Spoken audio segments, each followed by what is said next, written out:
মির্জা আব্বাস এবং নাসির পাটোয়ারি। কেন ওনাদের ওজন কি 100 কেজির উপরে? এত হেভি তারা কি করে হলেন? It's time to start a healthy diet, না এত হেভি হওয়া উচিত না।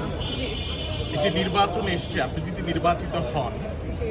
কোন তিনটি কাজ অগ্রাধিকার ভিত্তিতে এই আসনে মানুষের জন্য করবেন? একটি কাজ আমরা অলরেডি শুরু করে দিয়েছি, সেটা হচ্ছে মানুষের জন্য আইনকে সহায়ক করা। এবং আমি আমার যে দল রয়েছে রাজনৈতিক, আমরা সবাই মিলে এবং দলের বাইরেও অনেক আইনি লোকজন যারা আছেন, সবাই মিলে আমরা একটা কার্যক্রম শুরু করেছি।